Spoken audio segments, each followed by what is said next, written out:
La dramática vida de Anton Chekhov, por Irene Neminovsky. Capítulo 20. Algún tiempo después, le fue requerido Ivanov para presentarlo en Petersburgo, y por una inexplicable contradicción del público, la pieza que fracasara el año anterior fue recibida con gran aceptación. 17 de febrero de 1889.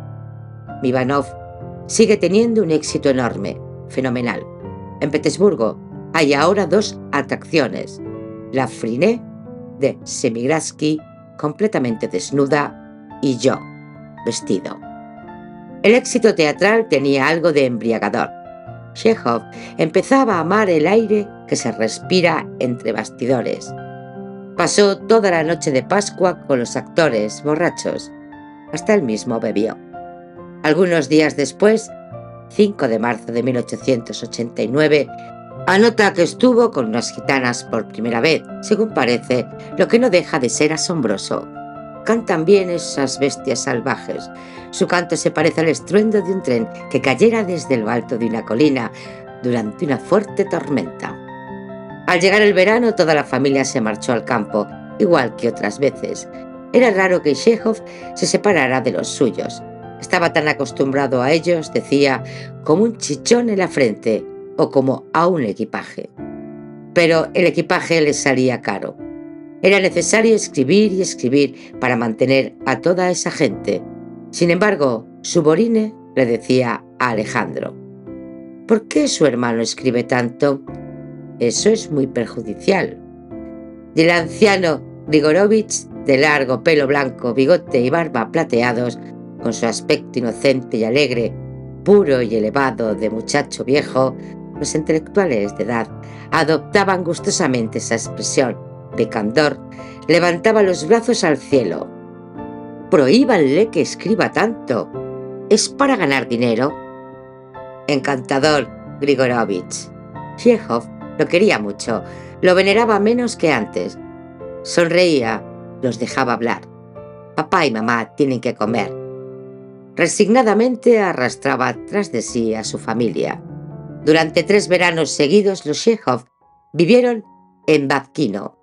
Ahora alquilaban una casita en Ucrania a 100 rublos la temporada.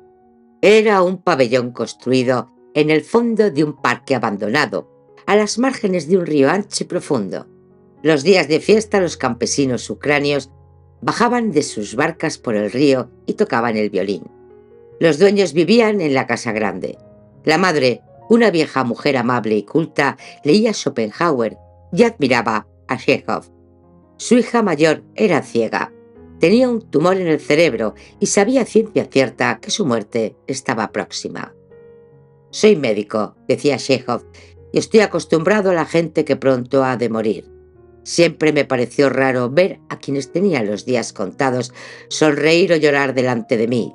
Pero aquí, cuando contemplo en la terraza a la ciega que ríe, bromea o escuche la lectura de mi libro, lo que empiezo a parecerme extraño no es que esa mujer vaya a morir, sino que nosotros no sintamos nuestra propia muerte y escribamos libros como si jamás tuviéramos que morirnos. La segunda hija era tímida, suave y tranquila. Ambas habían estudiado medicina. La tercera, aún joven, era fuerte, curtida y risueña. Había fundado una escuela en sus tierras y les enseñaba a los pequeños campesinos ucranios las fábulas de Krylov. Había además 2 varones, uno de los cuales era pianista talentoso. En Rusia, entre los terratenientes nobles del siglo XIX, se daban a menudo hombres cuyo espíritu y costumbres eran extraordinariamente puros y elevados. Instruidos, desinteresados, solo se encontraban a gusto en un medio austero y limpio, como el montañés, que solo respira bien en las altas cumbres. La música, las lecturas, las conversaciones sustanciales y profundas, los amores ideales, esta era su vida. Amaban la naturaleza y el arte. Eran hospitalarios, amables, sencillos, llenos de buena voluntad. La miseria, el vicio y la corrupción se desencadenaban alrededor de ellos. Lo deploraban y sufrían, pero no tenían fuerzas como para cambiar una mínima parte del mundo exterior. Gemían y esperaban tiempos mejores, en una blanda pereza, en una amable resignación, haciendo trabajos irrisorios, tal como fundar un hospital o una escuela o higienizar chicuelos. Otros tiempos vendrían. Llenos de admirables intenciones, vivían con gran dignidad en sus dominios empobrecidos, y había en ellos una pureza, una melancolía y una debilidad que agradaban a Chekhov. Por encima de todo, amaba el marco que rodeaba sus existencias. Esos vastos jardines agrestes, esas avenidas de tilos, esos estanques, esas hermosas casas señoriales de líneas tan simples y tan nobles, las piezas blancas, casi desnudas, los acordes del violín y del piano que se escuchaban por la tarde, escapándose por las ventanas abiertas, las largas conversaciones en la escalinata al atardecer, todo eso era nuevo para Chekhov, el ciudadano, emocionante para el plebeyo que seguía siendo. Supo describir a los terratenientes nobles con el acierto de Turgenev, y en numerosas páginas de su obra resuena un acento casi profético. Es una sociedad decadente. Son condenados lo que él nos pinta. Pero lo que más le gustaba todavía era la naturaleza. 10 de marzo de 1888. Sumy, territorio de Krakow, propiedad de los Litvanev. En alguna parte, entre las hierbas del río, grita un misterioso pájaro, difícil de distinguir y aquí llaman bugay. Grita como una vaca encerrada en el establo, como la trompeta que despierta a los muertos. Los mosquitos son rojizos, muy malos. De los pantanos y de los estanques brota la fiebre. Pero qué maravillosa música se escuchaba en el silencio de la noche, qué profundo olor a heno fresco. La propiedad de los Smarin eran parientes lejanos de los Litvanev. Es antigua, abandonada y muerta como una vieja tela de araña. La casa se hunde, las puertas no se cierran. Entre los intersticios de las tablas aparecen nuevos brotes de los cerezos y de los ciruelos. En el cuarto donde dormí, entre la ventana y el postigo, un ruiseñor había construido un nido. En esa época había muchas amistades femeninas en la vida de Chekhov. Esas mujeres amables y serias lo admiraban y todas sentían por él una ternura casi maternal y al mismo tiempo llena de coquetería y de desazón, porque si el Chekhov escritor salvaguarda su libertad interior, ¿qué no decir del Chekhov hombre? Era tan hermético, tan reservado, tan púdico, que con él las mujeres se sentían sobre un terreno movedizo y lleno de emboscadas. Todos sus héroes aman a medias o se prohíben amar, y Chekhov se les parece algo. El primer verano que pasaron en Ucrania fue enteramente delicioso. Las cartas que ese año escribió a sus amigos son un encanto de gracia, de malicia, y tienen una alegría infantil y ligera. A principios de agosto fue a pasar algunos días en casa de los Suvorin, en Crimea. Viajó por el Mar Negro y el Mar Caspio.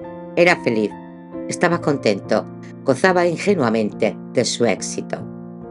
El año 1889 apareció ensombrecido desde sus comienzos por la enfermedad de Nicolás. Desde mucho tiempo atrás su salud inspiraba temores a los suyos. Chekhov no podía cerrar los ojos ante la evidencia. Su hermano se moría de tuberculosis.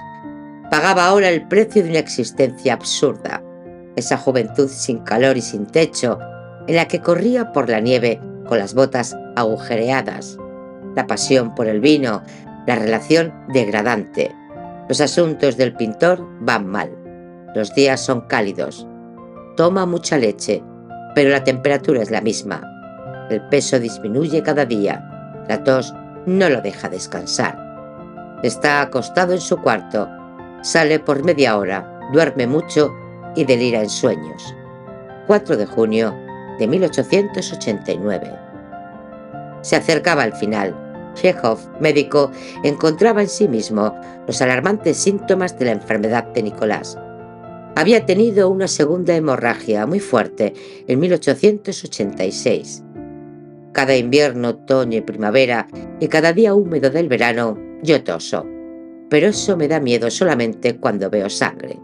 Carta a Suborín, 14 de octubre de 1888. Sin embargo, no se dignaba cuidarse, cambiar de vida. Miraba morir a Nicolás con profunda piedad. Había querido mucho a su hermano y le reconocía un gran talento. Era ese talento perdido, sobre todo, lo que él lamentaba. En el mes de junio llegó Alejandro y Chekhov quiso aprovechar para descansar unos días. Deseaba volver con un amigo a la propiedad de los Smaguin, que tanto le gustaba el año anterior, y acostarse de nuevo en el cuarto donde el ruiseñor había hecho su nido y donde crecían sobre el piso los brotes de los cerezos salvajes. Pero ahora todo era distinto. En la mitad del camino comenzó a llover. Chekhov y su acompañante llegaron a casa de noche empapados, transidos. Nos acostamos en camas frías, nos adormecimos con el rumor de la lluvia fría. En la vida olvidaré ese camino embarrado, ese cielo gris, estas lágrimas sobre los árboles. Por la mañana llegó un campesino que nos traía un mensaje completamente mojado. Kolya había muerto. Volvieron enseguida. En la ciudad tuvieron que esperar el tren desde las 7 de la tarde hasta las 2 de la mañana. Sin saber qué hacer, Chekhov vagó por las calles frías, oscuras, desiertas. Entró en el jardín municipal. Buscó el refugio en una pared. Era la pared de un teatro. Se podía escuchar a los actores. Ensayaban un melodrama. Algunas semanas antes soñó que recibía una condecoración. Stanislas, de tercera clase. «Te espera una cruz, Antocha», le dijo su madre. Como todas las mujeres del pueblo, sabía tirar las cartas, interpretar los presagios, explicar los sueños. Es una cruz, un sufrimiento. Al día siguiente estaba de vuelta en su casa. El entierro lo tranquilizó un poco. Había tanta calma. Los hermanos y los amigos del pobre Nicolás llevaron el ataúd hasta el cementerio del pueblo. La cruz se ve desde muy lejos a través de los campos. Parece que él, Nicolás, estuviera acostado allí muy confortablemente.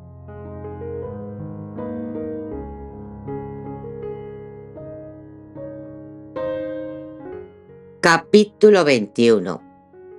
Después de la muerte de Nicolás, Chekhov solo tiene una idea: huir de la familia y de los recuerdos del duelo. Pero ellos lo persiguen, y literariamente no puede escaparse de preocupaciones sombrías, graves. De algunos años atrás, está bajo la fuerte influencia de Tolstoy. No se trata de Tolstoy el escritor, sino del doctrinario, del pesimista que veía la muerte en el fondo de todo, que trataba con desesperada sinceridad de comprender el porqué de su existencia, que enseñaba el olvido de sí y la entrega total a la humanidad desgraciada.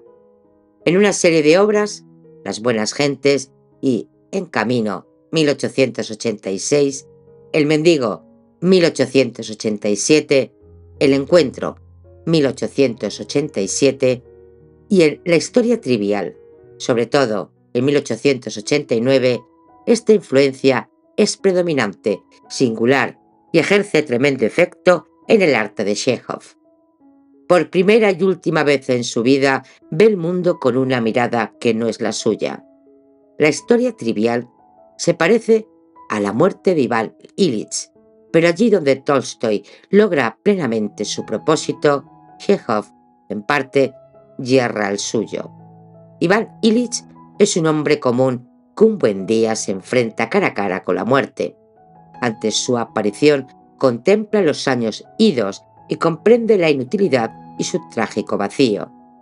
Sin amor, sin nobleza, desprovisto igualmente de pasiones pecaminosas y de ardientes deseos, ha creído vivir y no ha vivido. Es imposible leer la historia de Iván Ilich sin estremecerse de horror por la condición humana, pero Chekhov quiso ir todavía más lejos que Tolstoy. Su héroe es un profesor célebre, admirado. La vejez llega y con ella la enfermedad. La muerte se acerca. Todo lo que ha querido le parece cansador, falso, repugnante. Su mujer, su hija, antaño tiernamente amadas, no despiertan en él más que frialdad y hastío. Prefiere una huérfana educada por él, Katia. No es del todo amor paternal, ni tampoco amor a secas. Quería hacer la felicidad de esa criatura, ayudarla a vivir, enseñarle la verdad, y es incapaz de hacerlo. Ha vivido sin objetivo, sin Dios, sin real deseo de vivir. Es el más inútil de los seres humanos. Desgraciadamente no nos llega. Tolstói amaba tan ardientemente la vida, la carne, el amor, que aun queriendo maldecirlos, los bendice. Compadecemos a Iván Ilich por haber desperdiciado la maravillosa, la única aventura que es la existencia, pero el viejo profesor siempre pareció haber existido en lo abstracto. No es un hombre, es un mecanismo sin alma. ¿Se va a morir? ¿Qué nos importa? Querríamos decir, es lo que se merece. Iván Ilich nos aterra, nos enternece, se nos asemeja. El profesor nos resulta ajeno. Sí, nada ganó Chekhov imitando al gran Tolstói durante algunos años. Es imposible imaginar dos naturalezas más diferentes que las de estos dos escritores. Tolstói está lleno de pasión, de terquedad sublime. Chekhov es escéptico y desapegado de todo. Uno quema como una llama, el otro ilumina el mundo exterior con una luz suave y fría. Tolstói, el gran señor, idealizaba a los humildes. Chekhov, el plebeyo, había sufrido demasiado por la grosería y la debilidad de estos humildes como para sentir por ellos otra cosa que una lúcida compasión. Tolstói despreciaba la elegancia, el lujo, la ciencia, el arte. Chekhov amaba todo esto. Tolstói odiaba a las mujeres y al amor carnal, porque el renunciamiento le resultaba difícil a su naturaleza apasionada, a su cuerpo vigoroso. Chekhov, delicado, enfermo, no comprendía la importancia del pecado, pues este pecado, en suma, no había comprendido nunca lo profundo de su naturaleza. Pero sin duda, el abismo insalvable que los separa provenía del hecho de que Tolstói era creyente y Chekhov no lo era. Uno poseía una fe torturada, el otro una sosegada incredulidad. Tolstói profesaba la desesperación y Chekhov se imaginaba optimista, pero en realidad este tenía razón al decir algunos años después, hablando del maestro: no creo que haya sido desdichado. Tolstói conoció una felicidad que sin duda ignoró Chekhov. La plenitud siempre le fue negada. Buscó sin descanso algo que no es de este mundo. Siempre tuvo miedo de entregarse completamente a la alegría y al dolor. Otra cosa era Tolstói. Su poderosa organización, su temperamento de acero, decuplicaba el sufrimiento, aunque también el placer. Pero aquello que Tolstói amaba como hombre no lo admitía como escritor para su prójimo. Predicaba que el hombre no tiene necesidad ni de tierra, ni de espacio, ni de libertad, ni de amor humano para reencontrar su alma, y que por encima de todo nada debe desear.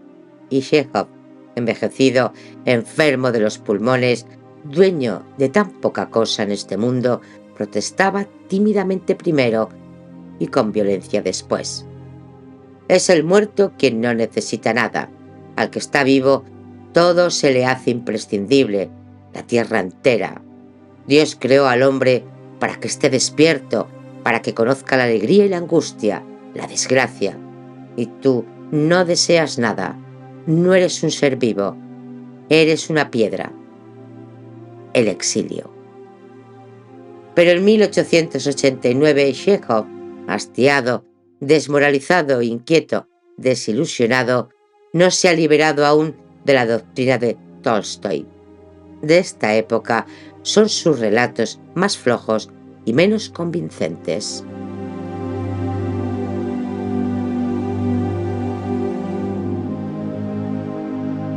Capítulo 22. El verano siguiente a la muerte de su hermano Nicolás, Chekhov partió hacia la isla Sajalín. A su alrededor nadie podía comprender por qué emprendía ese extraño y duro viaje. En aquella época el transiberiano no existía. Había que comprar un coche, alquilar caballos y atravesar así una comarca salvaje, de clima riguroso, apenas poblada. Soportar el frío, la falta de la más elemental comodidad, la fatiga. Y todo esto, ¿para llegar a dónde? A Sajalín, la isla maldita, el presidio, la región más desheredada del mundo. Cuando le preguntaban el motivo de ese viaje, contestaba: quiero vivir durante medio año como no he vivido hasta ahora. Pensaba permanecer 2 meses en Sajalín y volver a Europa pasando por Nagasaki, Shanghái, Manila, Singapur, Colombo, Port Said y Constantinopla. Se adivinaba la atracción que todos estos hombres ejercían sobre la imaginación y el espíritu de alguien nacido en Tangaró, y que había debido conformarse durante 10 años con vacaciones tomadas con su familia en Ucrania o en los alrededores de Moscú. No le disgustaba a Chekhov evadirse de esta familia. Sobre todo, le parecía que el viaje y el libro que escribiría a su regreso podrían ser útiles. Todos criticaban el sistema carcelario ruso, pero ¿quién se había tomado el trabajo de estudiarlo, de indagar sus defectos, de proponer remedios? Nadie. Y mientras tanto, Siberia era una realidad, la más sombría de las realidades rusas. Así como los turcos van a la Meca, nosotros debiéramos ir en peregrinación a Siberia, decía Chekhov. Allá lejos millones de rusos sufrían y morían. El escritor pensaba que no se podía cerrar los ojos ni dar la espalda a ese mar de lágrimas, ese lugar de insoportables tormentos. A su regreso narraría muy sobriamente, muy fríamente, lo que había visto, y tal vez, gracias a él, ciertas mejoras serían aplicadas a ese régimen inhumano. Además, siempre le había gustado el cambio, las impresiones fuertes y nuevas. Presentía ya, sin lugar a dudas, que su vida no sería larga. Necesitaba al menos que fuera rica en sensaciones e imágenes. Partió en los comienzos del verano de 1890. El camino parecía interminable. No pensó que pudiera ser tan aburrido. De Tuimen a Irkutsk viajó durante 3000 verstas con un frío terrible. Corría el mes de marzo y la nieve caía aún. Desgraciadamente ya los ríos perdían su caparazón de hielo. En esa época del año se desbordaban e inundaban los campos. Una verdadera plaga de Egipto, escribe Chekhov. Los caminos desaparecían bajo el agua.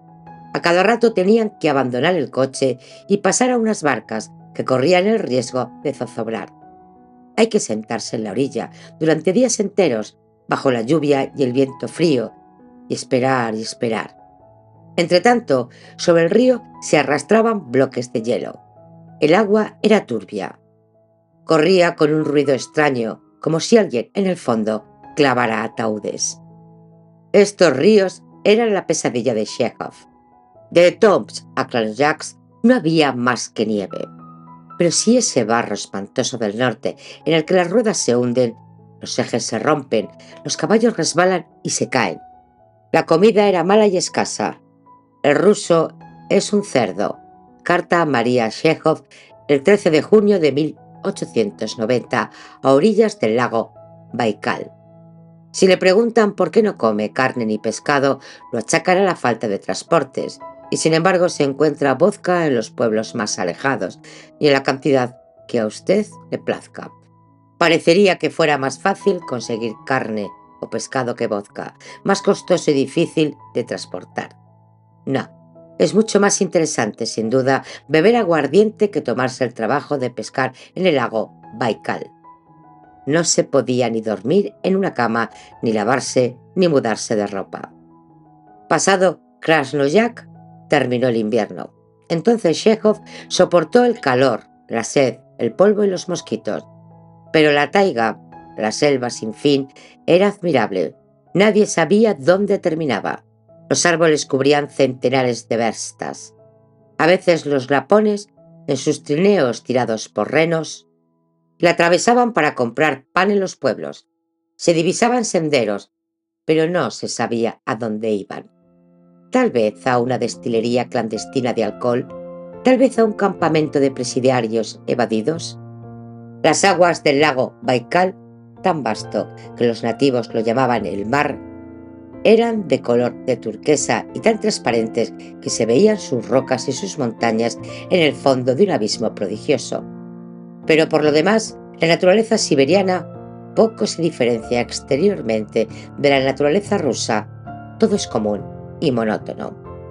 Sin embargo, Chekhov experimentaba un ingenuo orgullo por haber llegado tan lejos sin inconvenientes.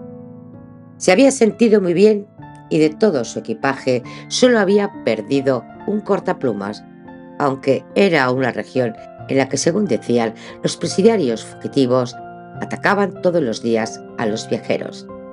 Pero era una leyenda. Esto sucedía antes, hace mucho tiempo. Un revólver ahora es algo completamente inútil. Me parece que acabo de pasar por un examen, concluye Chekhov. Divisa por fin la sombría Sajalín. Las autoridades lo reciben muy bien. Le permiten visitar las cárceles, hablar con los penados, con la condición naturalmente de no tener nada en común con los condenados políticos. Eso caía de su peso.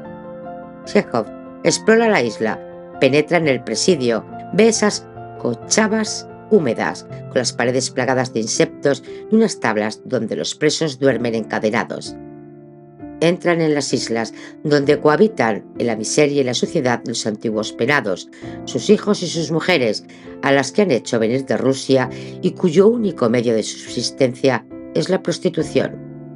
Rusos, tártaros, judíos, polacos, todas las razas, todas las religiones se encuentran allí. Muchos culpables y muchos inocentes.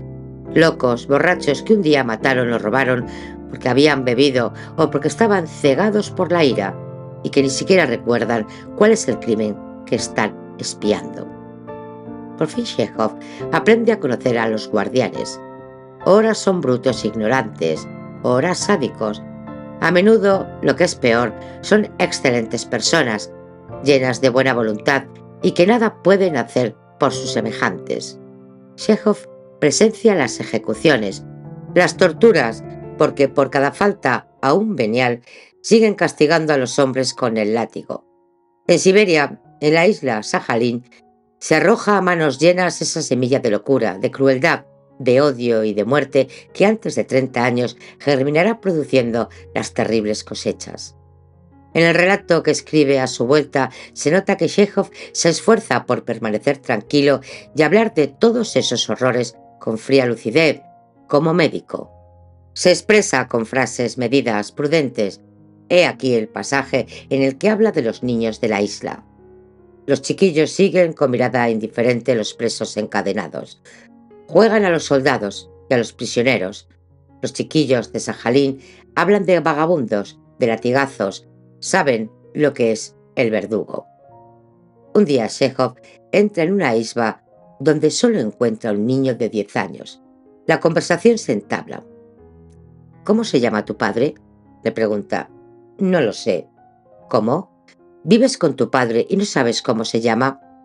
Eso es una vergüenza. No es mi verdadero padre. ¿Qué significa eso? No es tu verdadero padre. Es el amante de mi madre. ¿Tu madre es casada o viuda? Viuda. Vino aquí por su marido. ¿Qué quiere decir vino aquí por su marido? Ella lo mató. ¿Te acuerdas de tu padre? No lo recuerdo. Soy un bastardo. Se castigaba con el látigo a los viejos, a las mujeres, aún a las embarazadas. La corrección era tremenda, pero poco a poco se acostumbraban y algunos presos, endurecidos por el castigo, apenas sentían el dolor. Otros, en cambio, perdían la razón o morían. Chekhov asistió a algunas escenas y durante 3 noches no pudo dormir. Esperaba que, describiendo estas torturas en forma tranquila y desapasionada impresionaría más a la imaginación de los lectores que poniéndose violentamente en contra de los verdugos.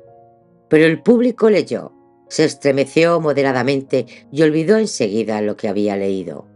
Para Chekhov su viaje, sus fatigas y sus noches de insomnio no habían ayudado en nada a la desgraciada humanidad. Era difícil para un escritor servir como quería Tolstoy. Chekhov lo comprendió de una vez por todas. En adelante se limitará al papel de testigo.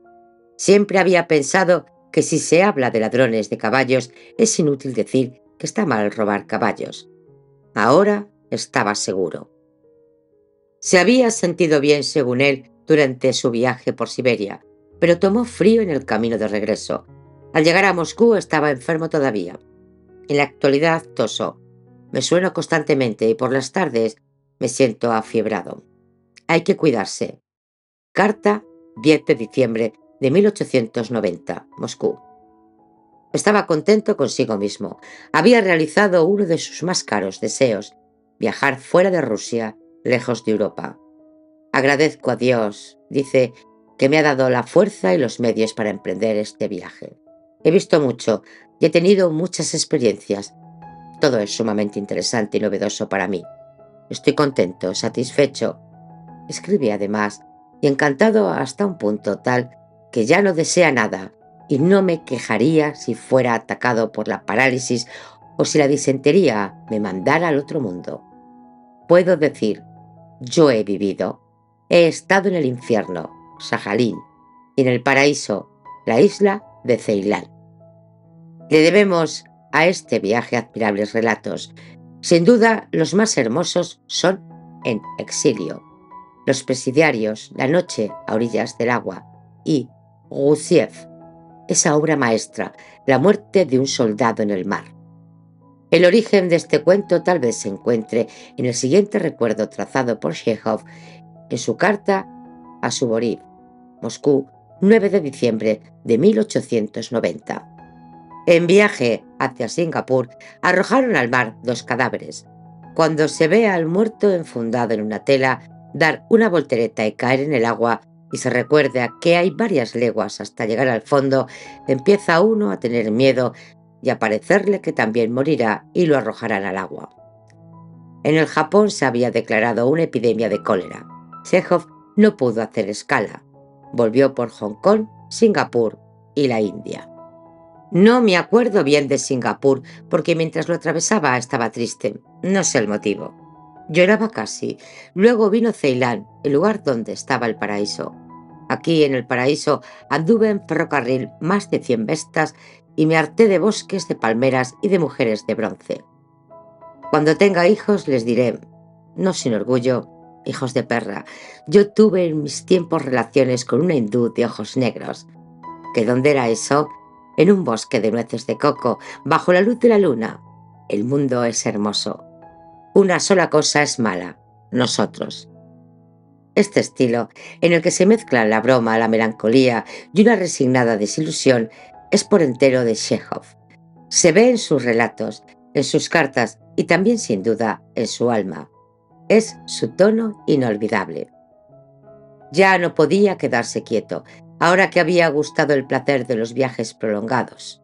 Sin embargo, estaba enfermo, pero en la primavera de 1891 acompañó a su amigo y editor Suvorov, que se iba al extranjero.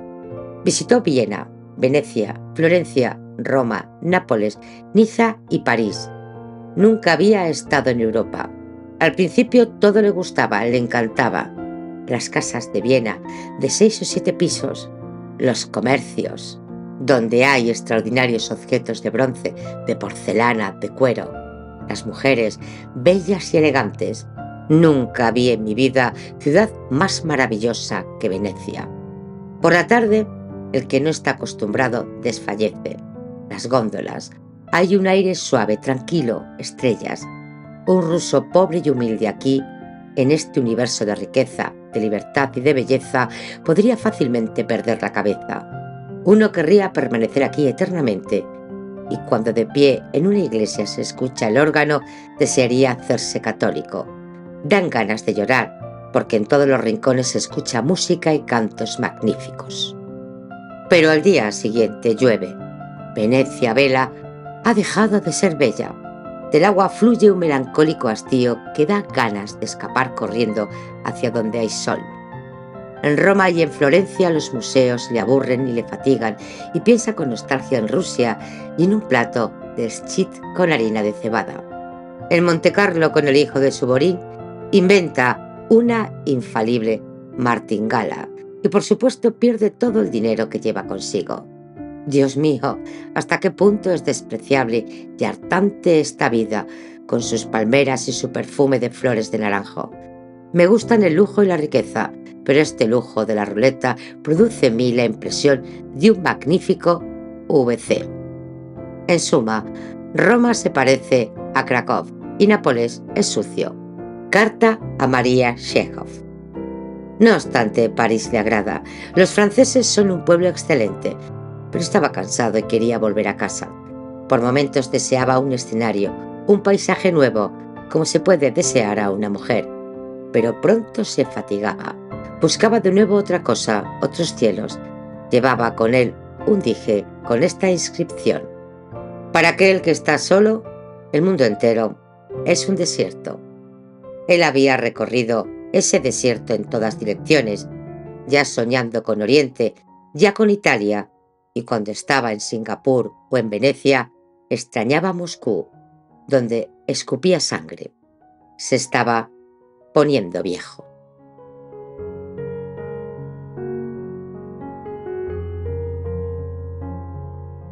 Capítulo 23. Chekhov, cuando escribía, estaba siempre apremiado por el tiempo. Sus manuscritos debía entregarlos en las fechas fijadas de antemano entre él y sus editores, y era demasiado escrupuloso como para faltar a sus compromisos. La obligación de terminar un relato un día definido, a toda costa, era dura. Por esta razón, decía, el principio está lleno de promesas, como si iniciara una novela. La parte central, tímida, deslucida, y el final, un fuego artificial. La existencia entera del escritor parece haber sido hecha a la Chekhov. La infancia y la adolescencia ricas en personajes, en escenas, en apariencias de toda clase. Después la juventud, en la que el destino se apresura, entrevera sin orden ni concierto el éxito y los fracasos. 1000 tareas, la enfermedad, los viajes, los duelos y, para terminar, el amor. Su vida debiera proseguir larga y fecunda, pero todo sucede como si alguien hubiera pronunciado la frase tan a menudo escuchada por Chekhov: la obra debe estar lista para tal fecha. En la página ya trazan la palabra fin.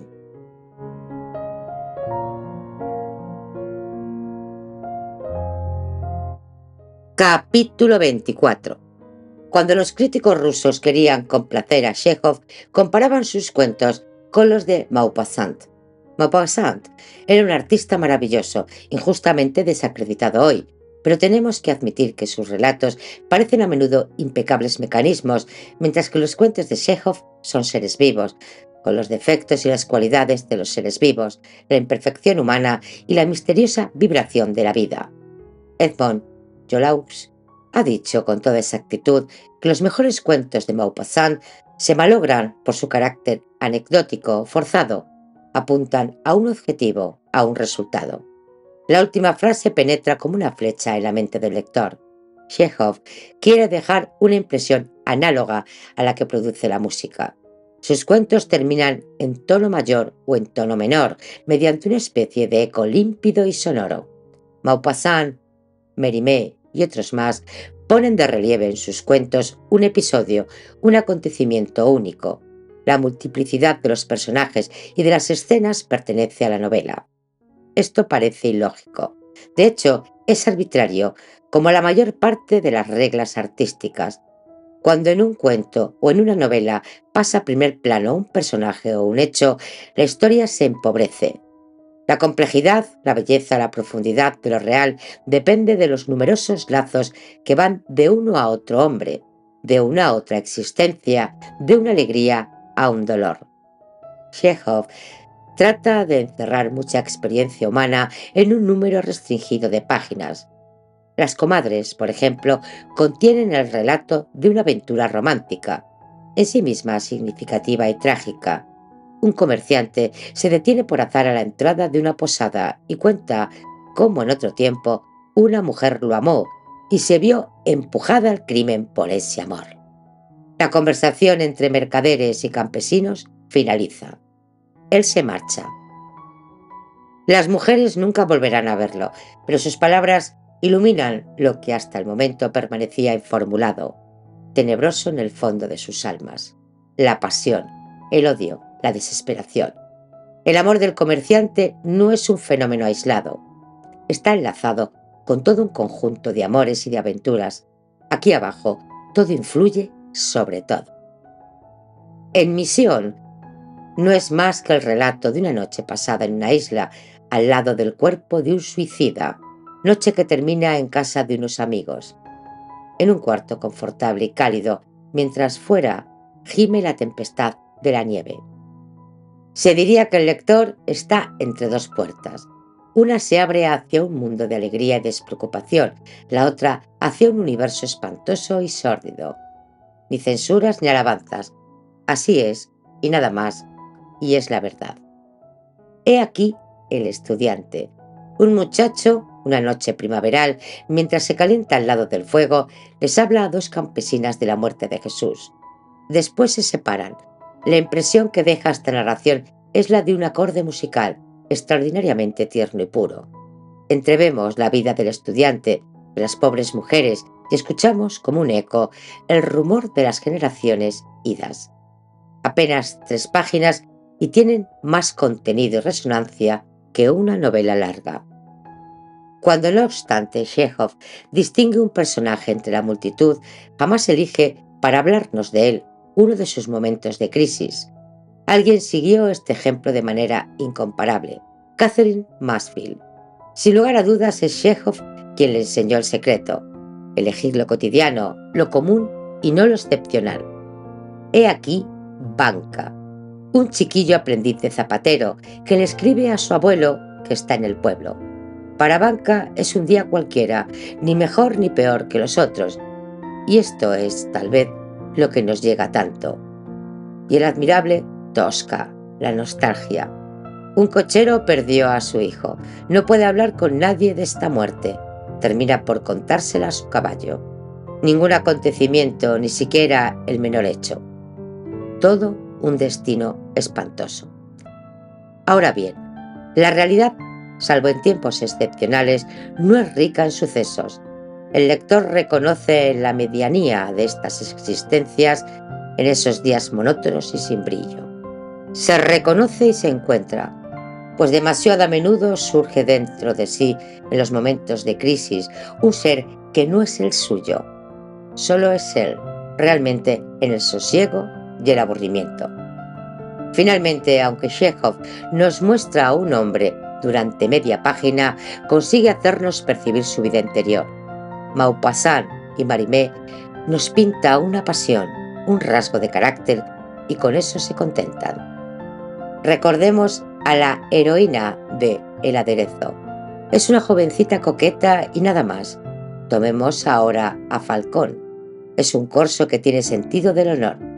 No busquemos más allá. No hay nada. Los ladrones de caballos de Chekhov, en cambio, tienen una vida interior compleja, profunda, llena de color. Los ladrones. Con esa manera de describir la forma de ser simple y primitiva de campesinos y vagabundos, hace maravillas. No es tan feliz cuando elige por héroe a un intelectual. Allí el fondo que nos proporciona nos asombra menos y no nos seduce tanto.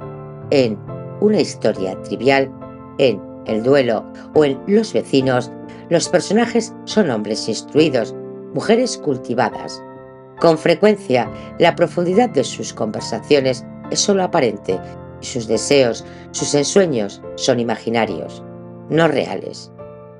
Le falta a Chekhov el don que Tolstói poseía en el más alto grado, el de encontrar lo común en lo excepcional. Chekhov siente una especie de timidez cuando describe en seres algo más que medianos. Le falta la soberana soltura de Tolstoy.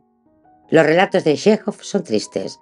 Eludía el pesimismo y algunos de sus personajes proclaman que dentro de 200 o 300 años la vida será maravillosa. Pero no se puede leer a Chekhov un rato largo sin sentir el corazón oprimido. Maupassant es pesimista. Los naturalistas ven la vida de color negro. Hay algo de infantil en esta concepción de la existencia cuando se la compara con la de Chekhov. Los héroes de Maupassant sufren porque son pobres, viejos o enfermos. Los motivos de su desesperación son puramente externos. Para Chekhov, el mal estriba en que la vida, a su entender, no tiene sentido. A una mujer que lo ama y le pregunta cuál es el significado de la vida, le responde displicientemente: ¿me preguntas qué es la vida? Es lo mismo que si me preguntaras qué es una zanahoria. Una zanahoria es una zanahoria, y eso es todo. Igualmente, Tushevach en Las Tres Hermanas. Dentro de 1.000.000 de años, la vida será la misma, no cambia, permanece constante.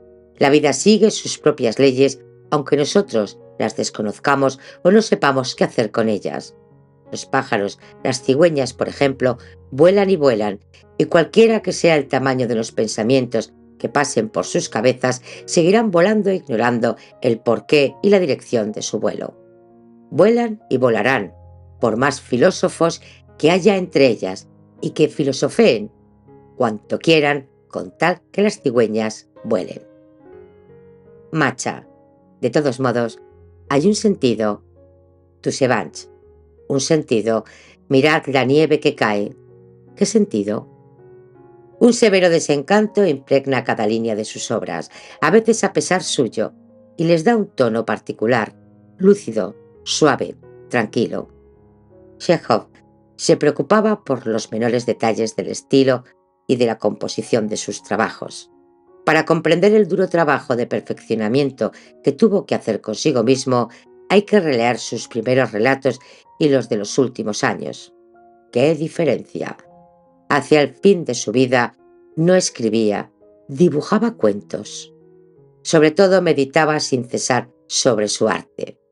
En este entraban tanto la reflexión y la voluntad como el instinto. Ante todo buscaba la simplicidad. Las frases debían ser lo más cortas posible. Cada palabra decir lo que quiere decir y nada más. El ideal de una descripción, decía, lo había encontrado en el cuaderno de un colegial. El mar era grande, escribía el niño, y el escritor afirmaba que no se hubiera podido hacer mejor. Simplicidad, concisión, pudor. Ante todo, esto es lo que importa. Sugerir y no explicar. Llevar el relato en forma coherente y suave. Mi instinto me dice que el final de un cuento debe concentrar artificialmente en el espíritu del lector la impresión de toda la obra. Cada uno de los problemas que puedan plantearse a un escritor ha sido examinado por Chekhov. Obligado a escribir deprisa, sus cuentos son, sin embargo, obras maestras de delicadeza y de paciencia. Un día, delante de mí, escribe Máximo Gorki, Tolstoy hablaba con admiración de un cuento de Chekhov. Querida, creo, decía, es como un encaje bordado por una joven casta. En los tiempos viejos había muchachas, encajeras que trabajaban así. Tolstoy hablaba emocionado con lágrimas en los ojos. Chekhov aquel día tenía fiebre. Sentado con manchas rojas en las mejillas y la cabeza inclinada, limpiaba cuidadosamente sus lentes. Calló largo rato. Por fin, suspirando, dijo tímidamente en voz baja: «Hay errores de imprenta». Catherine Mansfield, a quien siempre hay que recordar cuando se habla de Chekhov, pues es su heredera espiritual, creía firmemente, hacia el final de su vida, que el escritor, perfeccionándose y elevándose moralmente, perfecciona y eleva su arte. Chekhov nunca predicó nada parecido, pero su vida entera ilustra esta verdad.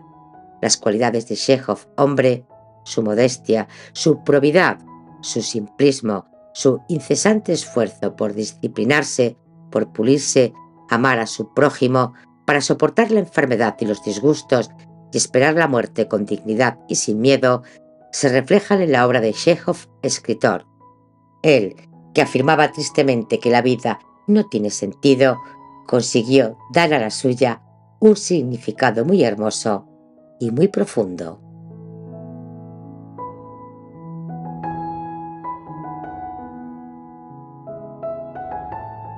Capítulo 25. Chekhov se había hecho amigo de Suvorín, su editor.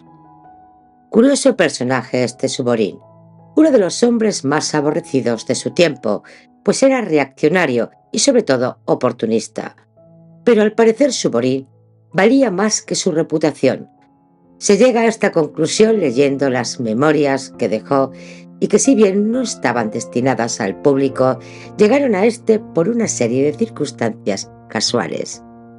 Alexei Suvorín, lo mismo que Chekhov, pertenecía al pueblo. Era nieto de un siervo. Empezó su carrera trabajando como maestro. Enseñaba geografía en un pueblo perdido en el centro de Rusia y le pagaban 14 rublos con 60 copes por mes. Era casado y tenía un hijo. Quiso ser periodista. Tenía que acercarse a Moscú. Alquiló entonces para su familia una isba a 10 verstas de la capital.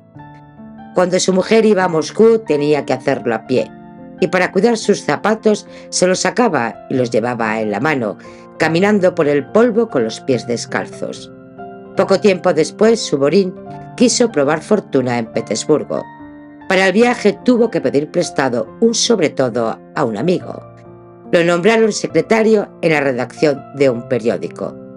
Trabajó animosamente y sin duda supo satisfacer las existencias de los hombres importantes y darse cuenta de qué lado soplaba el viento. Pronto llegó a ser director del periódico más importante de Rusia, la Novel Blemia.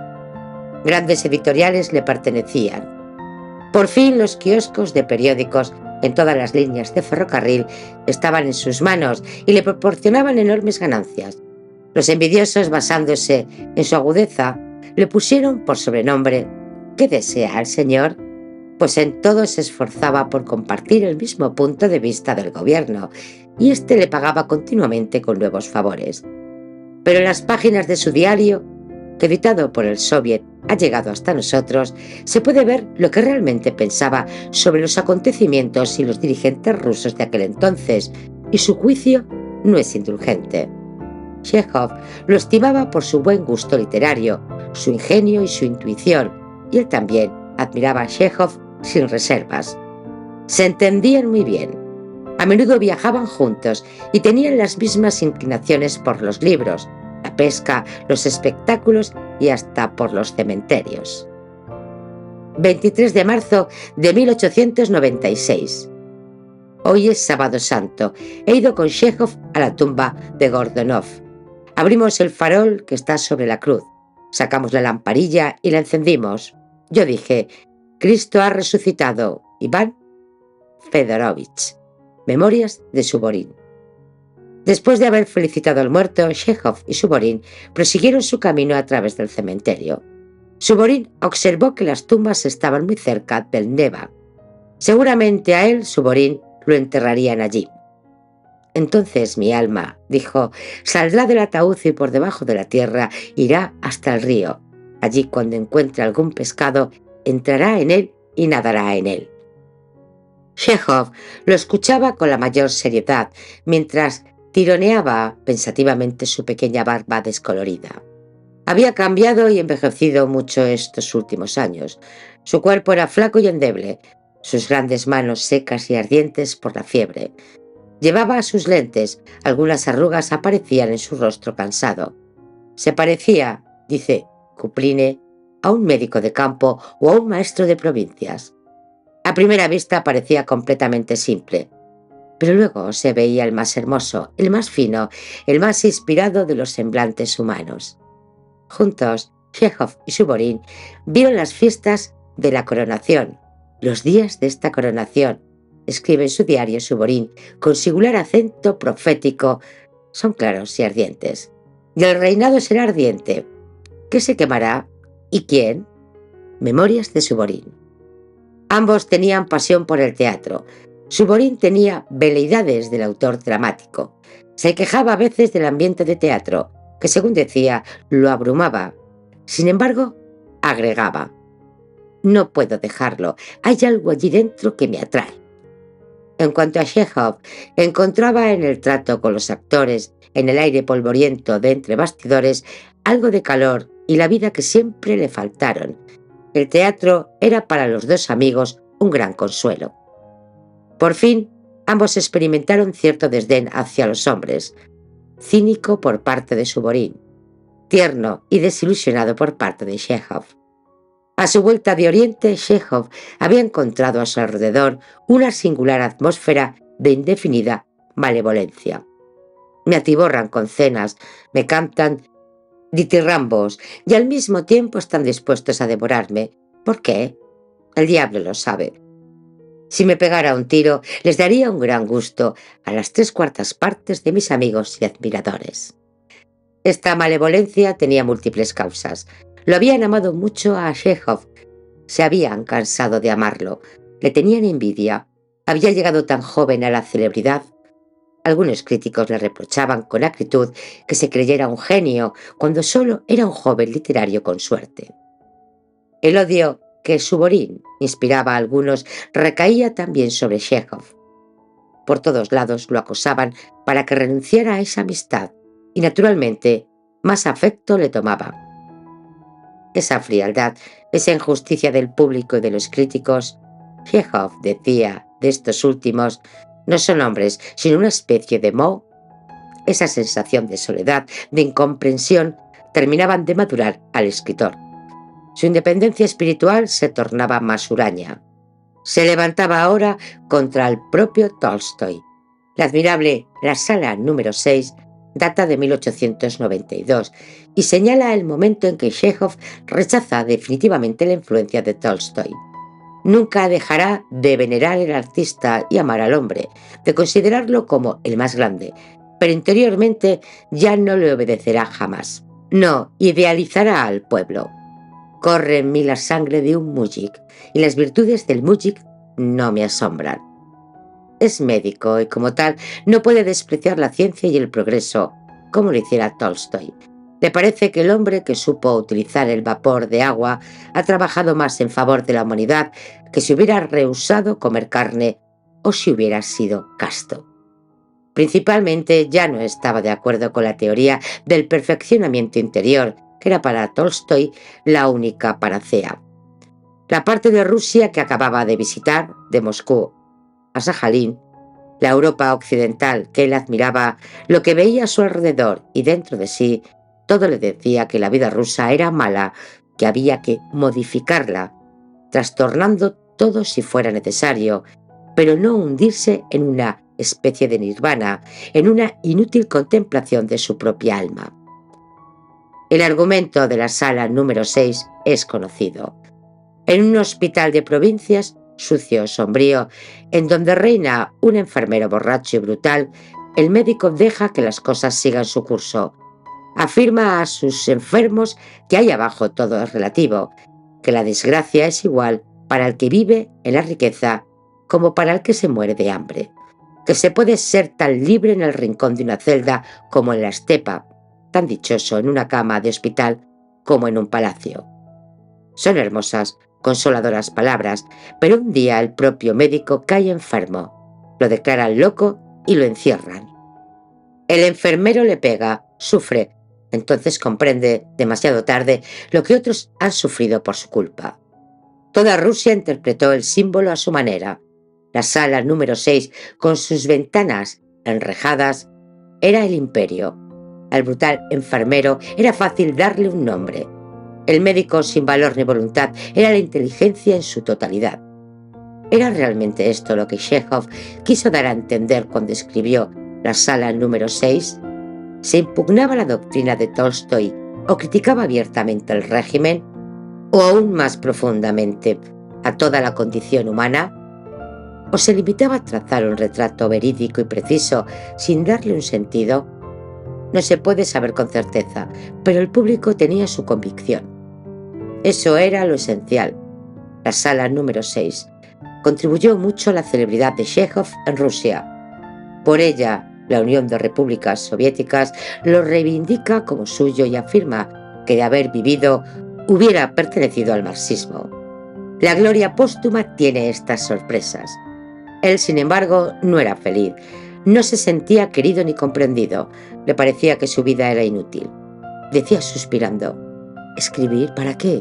¿Para ganar dinero? Si de todas maneras nunca lo tengo. Entonces se refugiaba en el campo. Siempre lo había amado. En sus relatos describía sin cesar esas viviendas poéticas y tristes, abandonadas, y sentía por ellas una fúnebre y voluptuosa predilección. Un verano alquiló un piso en una casa semiderruida. Dormía en una inmensa sala con columnas donde no había ni un mueble, salvo un amplio diván para acostarse y una mesa. Aun durante los días tranquilos, algo resonaba en las viejas estufas, y cuando arreciaba la tormenta, la casa entera temblaba y parecía quebrarse. Y daba un poco de miedo, sobre todo por la noche, cuando súbitamente los relámpagos iluminaban los 10 ventanales. Ya en su juventud tenía el sueño de la casa propia. «Nunca hemos tenido un rincón nuestro», decía a sus hermanos. «Qué lástima». A partir de 1892 fue dueño de una propiedad, Melikovo.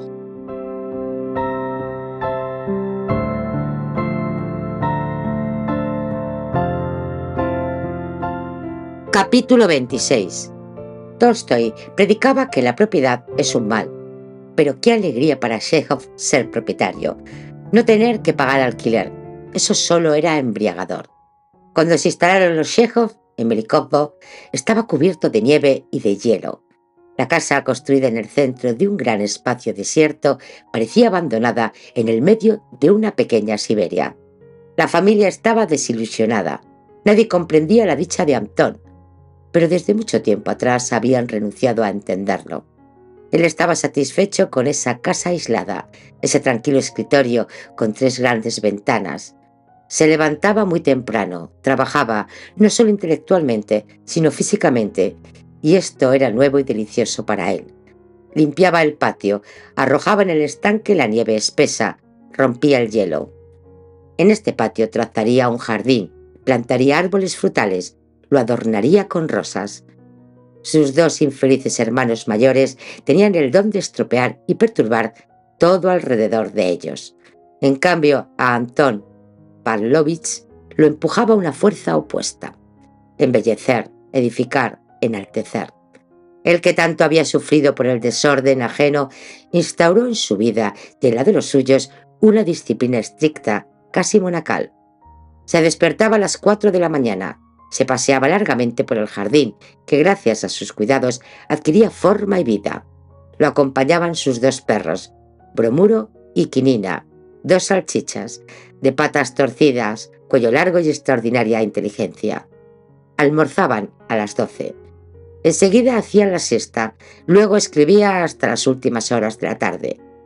Desearía, le decía a Suvorine, ser un viejecito calvo, estar sentado en un cuarto confortable ante una gran mesa y escribir y escribir. La literatura tiene de bueno, agregaba sonriendo, que uno puede estar sentado, pluma en mano, durante días enteros, sin advertir cómo pasan las horas, y sentir al mismo tiempo algo que se parece a la vida. Por la noche, solo él y su padre velaban en la casa tranquila. Él seguía escribiendo. El padre cantaba letanías a media voz y oraba. Los años, la comodidad, el respeto con que lo trataban habían refinado al anciano. Difícilmente se hubiera reconocido en él al antiguo déspota, al tendero con el puño siempre amenazante y la boca llena de improperios. Chekhov se comportaba como hijo abnegado y respetuoso, y el padre sabía ocupar su lugar, pero siempre había entre ambos un raro malestar. Chekhov no podía olvidar del todo el pasado, los golpes, esa dura infancia. El padre estaba sometido y a la vez secretamente irritado. «Hoy», escribe Chekhov, «mientras comíamos, Vissarion», era el sobrenombre que en su juventud él y sus hermanos le habían puesto al tirano doméstico, peroraba. Estaba diciendo que los ignorantes son mejores que la gente instruida. Yo entré. Él se calló. Carta a Alejandro, 11 de marzo de 1897. El resto de la familia adoraba a Antón y con las mejores intenciones del mundo le hacían la vida insoportable. Un día vino a verlo a Mericovo su hermano Alejandro. Estuvo un tiempo con él, luego partió y ya en camino mientras esperaba el tren en una pequeña estación de campaña, le escribió esta carta. Lopasnia, junio 1893. Antocha, dejé Mericovo sin decirle adiós a la Trimantrán, otro sobrenombre del padre. Estaba durmiendo y que Dios lo guarde, que sueñe con salmones y aceitunas. Nuestra madre dijo que yéndome la hería. Nuestra hermana se puso triste cuando subí al coche. Es lo normal, pero lo que no es normal es mi estado de ánimo. No te enojes, Shui, cobardemente. Siento por ti una gran piedad. Yo también soy un hombre débil y no puedo soportar fríamente la desgracia ajena. He sufrido todo el tiempo viéndote, viendo tu espantosa vida. Todos sin excepción, te desean lo mejor, pero el resultado es un total malentendido. Para apaciguar todos estos malentendidos, esas mutuas vejaciones, esas lágrimas, esos sufrimientos inevitables, esos suspiros ahogados, una sola cosa es posible, tu decisión postrera de que te marches solo. Nuestra madre no te comprende en absoluto, ni te comprenderá jamás. Sufre profundamente, pero porque estás enfermo e irritable. No llegará a penetrar en tu espíritu. Nuestro padre ayer en el bosque me repetía que nadie lo escucha. Es inteligente. Abuelo es administrador, ergo, tú eres un hombre bueno y excelente. Dios te dio una chispa de talento. Con esa chispa, donde quiera que vayas, estarás en tu casa. Es necesario, cueste lo que cueste, que tu alma siga viviendo. Abandona todo, tus sueños de vida en el campo, tu amor por Mericovo y todo el sentimiento y el trabajo que allí adentro enterraste. Mericovo no es único en el mundo. ¿Qué sentido tiene que papá devore tu alma como las ratas devoran las velas de sebo? Y no es difícil devorarla.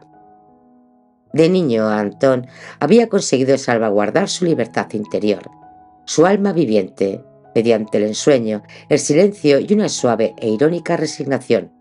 Adulto, enfermo, célebre, lo salvaban los mismos remedios. La naturaleza lo consolaba mejor que ninguna otra cosa.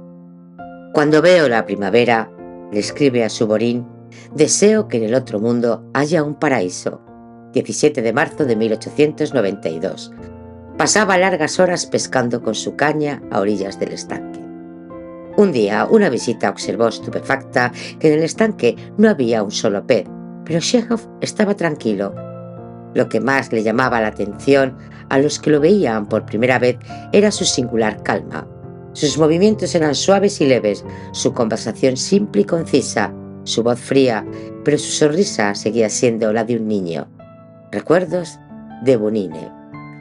Tenía una ancha y blanca frente de admirable forma, dijo Kuprin, que lo conoció más o menos en esa época. Solo en los últimos tiempos le aparecieron en el entrecejo dos arrugas verticales, pensativas. Kuprin anota además, sus ojos no eran azules, como parecía a primera vista, sino oscuros, casi castaños. A causa de sus lentes y la forma que tenía de mirar a través de ellos, levantando un poco la cabeza, su semblante parecía a veces severo. Después, en sus ojos tristes, brillaba una sonrisa. Minúsculas arrugas se estremecían en sus sienes. Su voz era profunda, dulce, pastosa. Recuerdos a Máximo Gorki. Adelgazaba cada vez más, tosía, envejecía y decía de sí mismo, me parezco a un ahogado. Pero negaba tercamente su mal y nunca su delicada salud le impidió cumplir con firmeza su deber de médico. Este hombre enfermo no vacilaba en salir de noche, hiciera el tiempo que hiciere, en viajar largas horas en coche por espantosos caminos, en permanecer en isbas infames a la cabecera de sus pacientes. De todos los médicos de este país, yo soy el más desdichado. Mis caballos y mi coche nada valen. No conozco los caminos, no tengo dinero. Por la noche no veo nada. Enseguida me canso, y esto es lo esencial. Jamás puedo olvidar que necesito escribir. Tengo muchas ganas de mandar el cólera al diablo y ponerme a escribir. Mi soledad es completa. Carta a Suborín, 7 de agosto de 1892. Me aburro.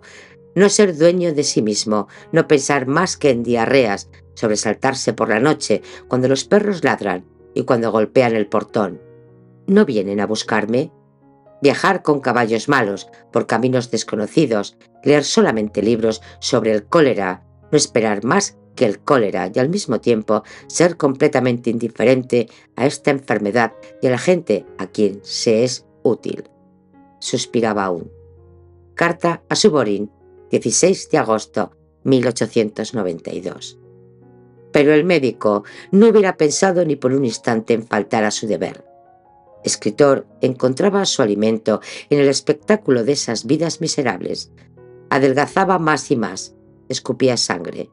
Mi alma está cansada, escribía, pero con los sufrimientos propios y ajenos su obra se enriquecía. 2 largos cuentos, casi 2 novelas. Estos fueron escritos con los recuerdos de Melnikov, los campesinos y en el barranco. La forma en que Chekhov describe a los mújik debía chocar profundamente a la inteligencia de su tiempo. Esa gente, como decía Gorky con ironía tajante, que toda su vida trató de comprender por qué es tan poco confortable estar sentado a la vez sobre 2 sillas. La inteligencia idealizó siempre al mújik, pero no se tomó el trabajo de conocerlo.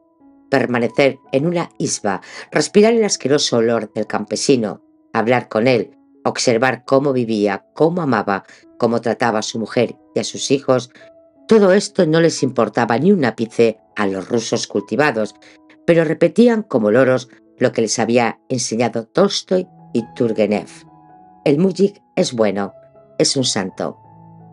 No era en absoluto por parte de la inteligencia una convicción basada en el razonamiento. Era una actitud política. Querían reformas liberales. El gobierno las negaba sobre pretexto de que el pueblo no estaba maduro para la libertad. Probándole que el mújik era un ser extraordinario, de gran altura moral, se vejaba al gobierno y se le quitaba sus mejores armas. La burguesía no pedía otra cosa. Pero Chekhov conocía a los campesinos instintivamente, primero porque por sus venas corría la misma sangre y después porque los visitaba, los atendía, les hablaba y trataba de considerarlos como sus iguales. Se daba cuenta muy bien de que la inteligencia se equivocaba. Los mújiks no eran santos.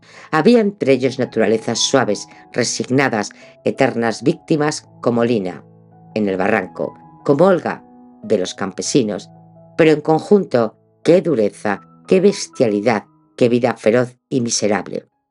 Como seres humanos a los que una larga esclavitud tornara semejantes a las bestias y cuya filiación divina aparecía como un relámpago, así, de modo conmovedor y emocionante, veía Chekhov a los campesinos. Vivían en casas sucias, sombrías y estrechas. ¡Cuántas moscas! La estufa estaba arrumbada. Los tablones que hacían las veces de pared estaban torcidos y parecían que la isba, de un momento a otro, iba a caerse en pedazos. Los campesinos. El mújik maltrataba a los animales. La gata está sorda porque, y bueno, le pegaron. A los chicos, a las mujeres, a todos los seres indefensos. La miseria es espantosa. La comida está compuesta de pan negro mojado en agua. Los días de fiesta le agregaban arenque.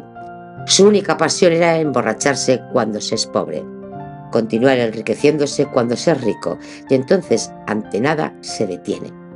Roba, mata si es preciso. Las mujeres son avaras y corrompidas, o bien miserables criaturas, enfermas de miedo desde la infancia. Es un arrebato de furia axinia que mata al hijo de su cuñada en el barranco. El mújik desconoce la piedad. Su religión es puramente exterior. María y Felkla se santiguaban, ayunaban todos los años, pero nada comprendían. A los niños no les enseñaban sus oraciones, No se les hablaba de Dios, solo se les impedía comer carne en Cuaresma. Al mismo tiempo, todos adoraban las Sagradas Escrituras.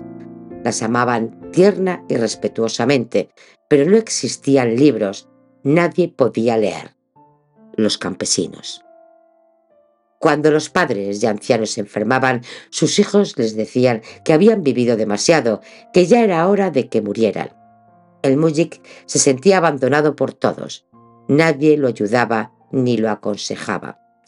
Los que eran más ricos y más fuertes no podían ayudarlos, pues ellos mismos eran groseros, deshonestos, borrachos.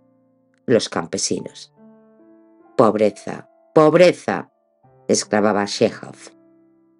No era libertad, sino bienestar lo que necesitaban esas criaturas, pero era fácil exigir para ellos la libertad que dependía de la buena voluntad del zar.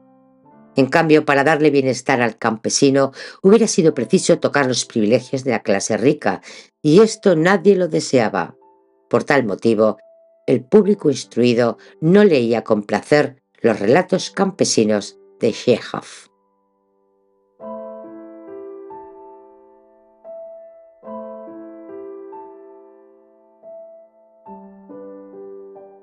Capítulo 27. Chekhov era amigo de un pintor, Levitan. Un día de primavera del año 1892, los dos hombres fueron a cazar. Casi involuntariamente Levitan hirió a un pájaro que fue a caer a sus pies. Largo el pico, grandes ojos negros y un admirable plumaje. Nos miraba con asombro.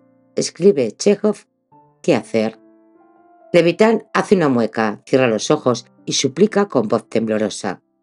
«Amigo mío, remátalo». «No puedo», responde Chekhov. El pájaro seguía mirando con asombro.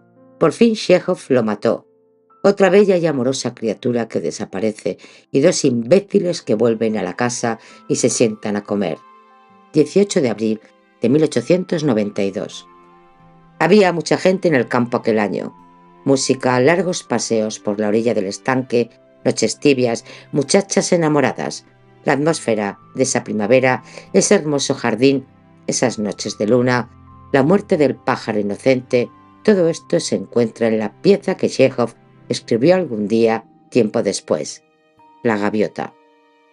Yo la escribí forte y la terminé pianísimo, en contra de todas las reglas del arte dramático. Resultó un cuento. Estoy más descontento que satisfecho, y cuando leo mi pieza recién nacida, me convenzco una vez más de que no soy un escritor dramático. Los actos son muy cortos. Hay 4. El argumento de La gaviota es conocido. Una joven ama a un escritor célebre. Ella querría ser actriz. Realizará su sueño, que solo le traerá a ella decepción y pena, y al hombre que la amó, la muerte. Pieza tierna, lírica, toda escrita en medias tintas y tratada en efecto casi como un cuento. Aun leyéndola parecía extraña, nueva, incomprensible. Chekhov la destinaba al Teatro Alexandra, en Petersburgo, en recuerdo del éxito que allí tuvo Ivanov algunos años antes. Komisarjevskaya, una gran artista que entonces empezaba su carrera, debía interpretar el papel de la joven Nina. Pero los ensayos fueron insuficientes. Se montó la pieza en 9 días. La primera representación estaba fijada para el 17 de octubre de 1896. El mismo Chekhov no esperaba un gran éxito. Su obra no le satisfacía del todo. A pesar de todo, se sabía amado, respetado por el público. Pensaba que no habría un triunfo, pero tampoco un fracaso. Un honorable término medio. En el palco de Suvorín, el autor parecía severo y resignado, como de costumbre. Había mucha gente en la sala. Se levantó el telón. A las primeras réplicas, Chekhov sintió a su alrededor ese ambiente malévolo que ya había respirado en otras ocasiones a su regreso de la isla Sajalín. Se escuchaban murmullos, la gente bostezaba. En el escenario, Nina, vestida de blanco, recitaba el famoso monólogo. Hombres, leones, águilas y codornices, ciervos de grandes cuernos, gansos, arañas, pescados silenciosos. Alguien se rió. «Se siente olor a azufre», dijo uno de los actores. «¿Tiene que ser así?» Otra carcajada. «¿Este es el Chekhov que ustedes consideran un genio?», murmuró un espectador a su vecina. «¿Yo? Nunca jamás». Un escritor oscuro insinuaba. «No tiene ningún talento, ninguno». «Ha querido asombrar, hacer algo singular, original, y vea usted a qué estupidez ha llegado». Sin embargo, la pieza continuaba. Hacían como que escuchaban, después se encogían de hombros y reían nuevamente. Los amigos de Chekhov lo buscaban en la sala y él desde su palco los oía preguntar en voz alta con tono piadoso: «¿Dónde está el pobre?». Los críticos preparaban mentalmente las frases que escribirían al día siguiente. «Un escándalo sin precedentes. Hace tiempo que no asistíamos a una caída tan estrepitosa. Esta gaviota es un fenómeno para una galería de monstruos». Otros, más moderados, se contentaban con hacer notar con satisfacción que la pieza había sido escrita a despecho de todas las reglas teatrales. Chekhov nunca había sabido escribir para el teatro. ¿Se acuerdan ustedes de Ivanov? En realidad, la primera reacción del público era justa. ¡Ah, qué gran cosa el instinto del público! Por otra parte, aún los cuentos de Chekhov no eran tan buenos como decían. «Y esta gaviota, la rana que quiere imitar al buey», murmuró alguien tan alto como para ser escuchado, y un crítico, sonriendo, anotó esta frase para utilizarla en su artículo del día siguiente. Este crítico se llamaba Selivanov. Gracias a su juicio sobre la gaviota, su nombre en Rusia le sobrevivió largo tiempo. En cada representación triunfal de la pieza, los años siguientes, siempre hubo alguien que recordó las palabras del desdichado Selivanov. La sala parecía estar llena de enemigos personales de Chekhov. Los envidiosos, los que tuvieron que ceder un lugar en el diario para un cuento de Chekhov, y aquellos a quienes sin querer había hecho sombra, todos tomaban su desquite. Y a esta multitud había que agregar los que bailaban al son de la música que tocaran, los que temían todas las novedades en el arte y en la vida, los imbéciles y los falsos amigos, en una palabra, mucha gente. Suvorín, furioso, pensaba en su artículo escrito con anticipación, en el que descontaba el éxito. Ahora había que rehacerlo todo. ¿Quién hubiera podido esperar semejante fracaso? La primera representación de Ivanov en Moscú fue un triunfo en comparación con esta. Por lo demás, pensándolo bien, el público no estaba del todo equivocado. La pieza era extraña. Al leerla le había gustado, pero no tenía acción. Chekhov nunca escuchaba a nadie. Ahora se arrepentía. ¡Qué hombre singular! Tenía mucho amor propio. No escuchaba los consejos o los rechazaba impaciente. ¿Sería verdad que de un tiempo a esta parte se inclinaba hacia las ideas liberales? Algunos lo aseguraban. Todo era posible. Chekhov estaba sentado detrás de Suvorín en la oscuridad del palco. La señora Suvorín, con esa costumbre que tienen las mujeres de hablar cuando más les valdría callarse, murmuraba consuelos en voz baja. ¿De qué servía consolarlo a Chekhov? Él escuchaba el ruido, los gritos, las risas y los silbidos en la sala azul y oro del teatro. Le parecía que hasta la misma actriz, a quien no podía escuchar sin llorar durante los ensayos, actuaba mal. El segundo acto fue más tranquilo, pero el tercero, el público pareció atacarlo de locura rabiosa. Lentamente Chekhov salió del palco. Al final del espectáculo, Suvorín lo buscó en la sala y no lo encontró. A las 2 de la mañana, María Chekhov, pálida, los ojos llenos de lágrimas, fue a casa de los Suvorín y dijo que Antón no había vuelto, que temía por él. Entretanto, Chekhov caminaba por las calles de Petersburgo, frías y húmedas. Era otoño. Las primeras nieves caerían ya en Melitopol. ¿Por qué había abandonado el campo? Volvería al día siguiente, se encerraría. El fracaso le afligía menos que el pensamiento de que estaba demasiado viejo, demasiado cansado, de que ya no haría nada bueno, que había escrito con exceso, que por fin la máquina se había gastado. Poco a poco se tranquilizó. Volvió a su casa a las 3, se dio un baño frío y se acostó. Dormía aún cuando Soborín, inquieto, penetró en el cuarto. Quiso encender la luz. Chekhov, desde su cama, le gritó: «Se lo suplico, no encienda. No quiero ver a nadie. Deseo decirle solamente esto, que me llamen si escribo otra vez para el teatro». Partió hacia Melitopol. La segunda representación de La Gaviota tuvo éxito, pero el mal estaba hecho. Los artículos malignos de los críticos habían sido leídos. La pieza se representó 5 veces más y así terminó su carrera en San Petersburgo. Poco después Chekhov la hizo editar. Tolstói la leyó y se expresó en estos términos: «No vale absolutamente nada. Está escrita como los dramas de Ibsen». «Usted sabe que a mí no me gusta Shakespeare», le decía sonriendo al mismo Chekhov, «pero su teatro, querido Antón, es todavía peor que el de él».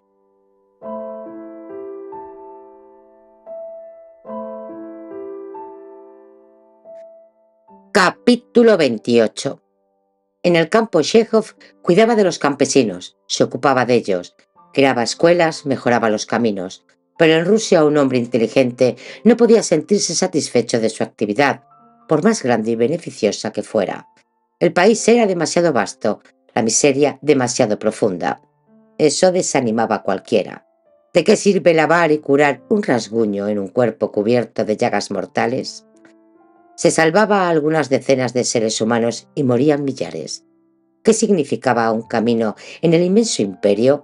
¿Una escuela para un pueblo salvaje? La política lo complicaba todo.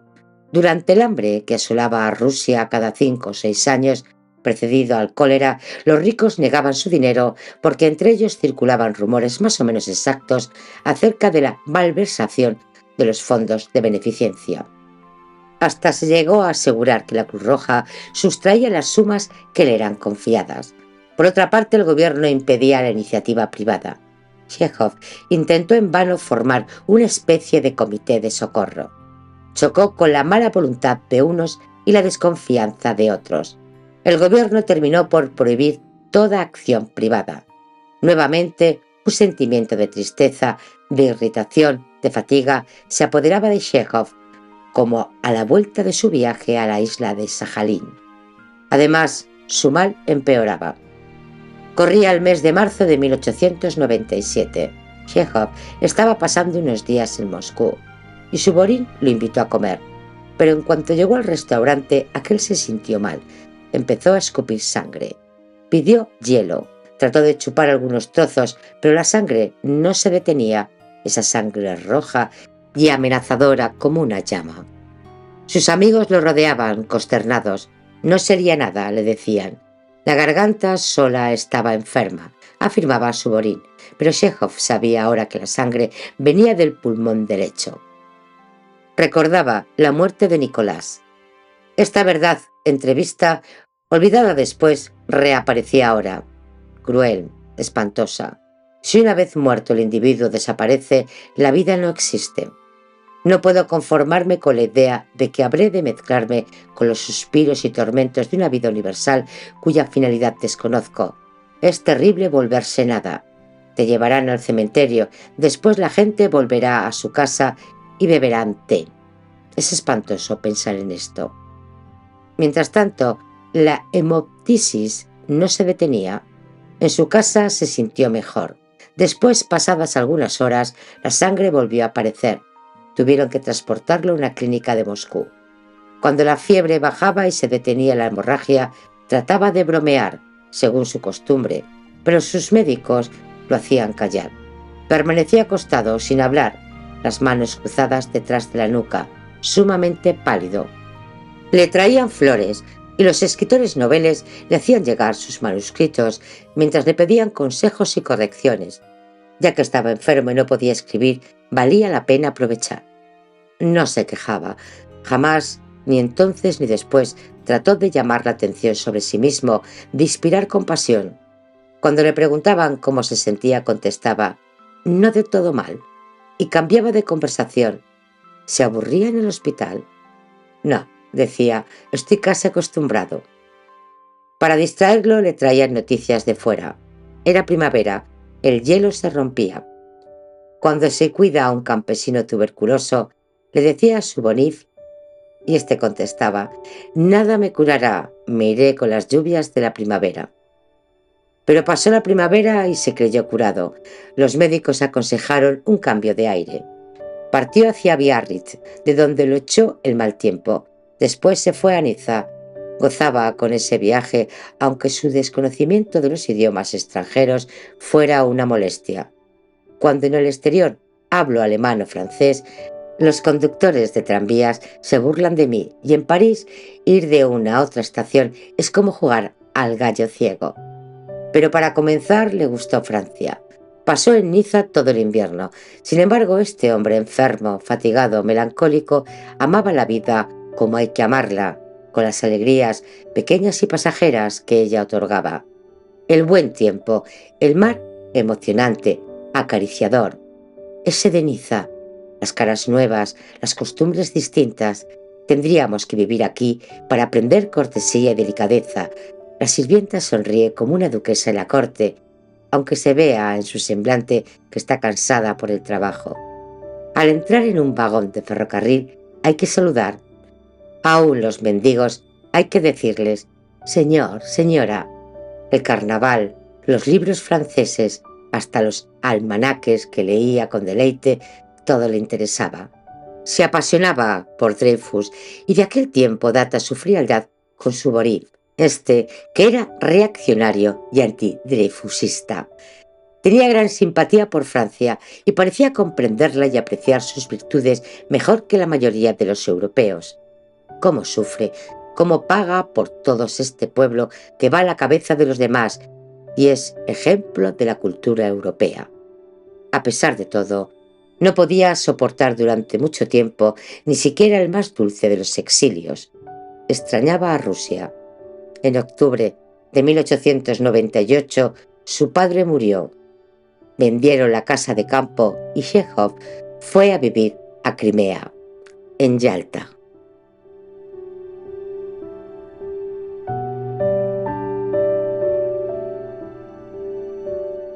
Capítulo 29. Vivo como un monje, bromeaba Chekhov. En realidad era el más humano de los hombres y la belleza de las mujeres no le inspiraba en absoluto, como a Tolstoy, sentimientos de deseo, de escándalo y de odio. Mucho más normal y simplemente gozaba de las mujeres y del amor igual que el común de los mortales.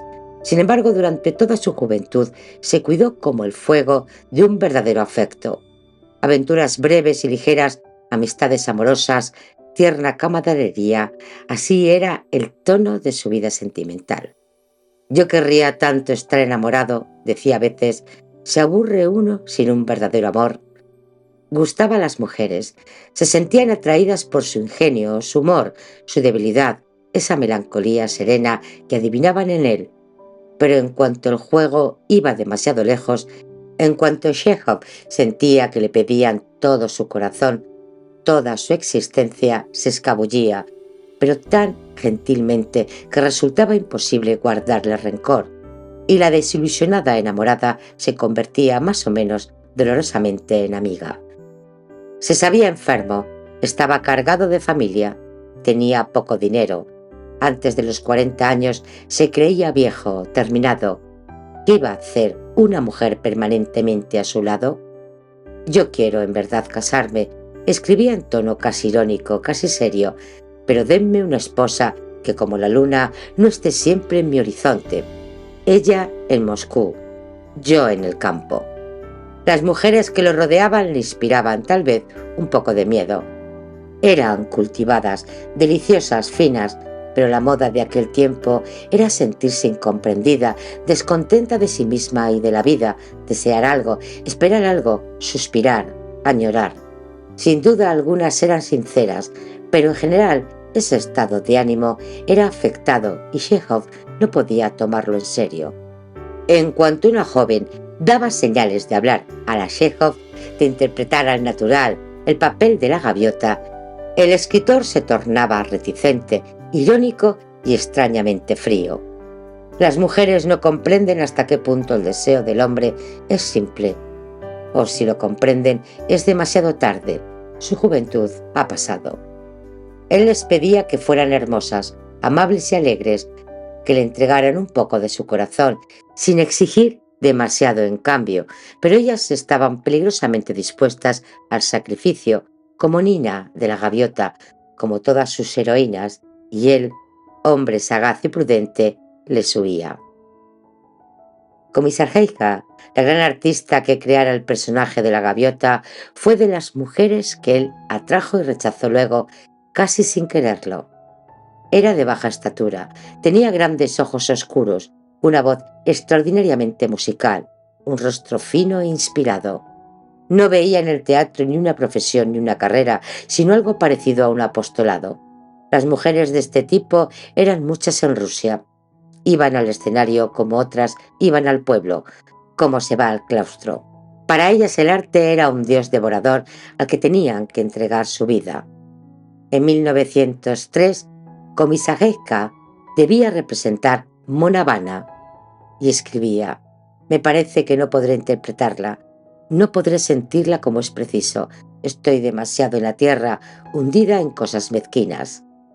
Y desde Moscú, la víspera de leer Manfred, aquí estoy, enferma, sin voz, los ojos apagados y trabada por la sensación de que me es imposible elevarme, aunque solo fuera un peldaño hasta la inspiración. Y tal vez tenga éxito, y el público pensará que soy yo, sin darse cuenta que es un arte automático. Es necesario que ahora me eleve muy alto para encontrarme.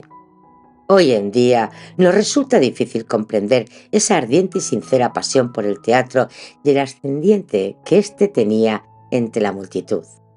También en Occidente los grandes actores eran adorados y admirados, pero en Rusia esta veneración tenía un carácter más puro y más salvaje a la vez. En Occidente los mejores artistas se consagraban a su arte, a su pasión, a su profesión, a su público. En Rusia era algo más llevado aún lo que ellos buscaban, una especie de verdad que fue igualmente el sueño supremo de Tolstoy, de Chekhov, de los más grandes, una verdad al mismo tiempo ética, social y artística, casi una religión. Naturalmente esto no evitaba ni las intrigas ni los malos artistas, pero el teatro en su conjunto se veía enaltecido por este idealismo. Los actores ganaban poco dinero. Komisarjevska le pagaban en su juventud, en las provincias, 150 rublos por mes. En el teatro artístico de Moscú, un artista como Boskiv cobraba 100 rublos por mes. Dnieper y Meyerhoff, 75 rublos.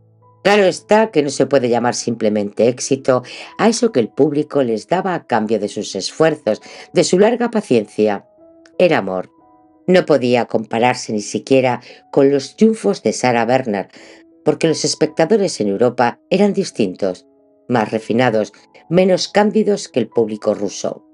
Encontramos en un viejo diario del siglo XIX la crónica de una representación dada por Komisarjevska. La reclamaron 50 veces, lloraban, le arrojaban flores, no querían dejarla partir. Volvió a saludar ya vestida de calle, con sombrero y abrigo, y los gritos de adoración resonaban todavía. «¡No se vaya! ¡Deténgase! ¡Quédese con nosotros!». Ella, temblorosa, deshecha en lágrimas, murmuró: «Soy de ustedes». Parecía a punto de desvanecerse, sollozaba. En la sala, las mujeres se desmayaban. El espectador europeo tal vez hubiera sospechado algo de ficticio en esas palabras de la actriz y en el histerismo colectivo de la sala, pero no era así. Se trataba de una sinceridad absoluta por una y otra parte, una perfecta comunión de almas y el deseo de algo ideal, inaccesible, que no tenía nombre en ningún idioma.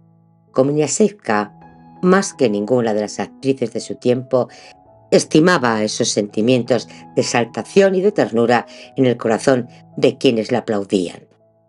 Pero a pesar de sus triunfos, no era feliz. Tenía una naturaleza inquieta, enfermiza, nerviosa. Dudaba sin cesar de sí misma. El menor contratiempo en la vida o en la escena era suficiente para abatirla. Había un extraordinario parecido físico entre ella y la gaviota, imaginada por Chekhov. La mujercita estremecida, pálida, de rostro trágico infantil, de grandes ojos, parecía predestinada al papel de Nina. Y por una rara coincidencia, la vida imaginaria de la actriz Nina y la vida real de la actriz se parecían. Vera Ferodovna había sido desdichada en su juventud.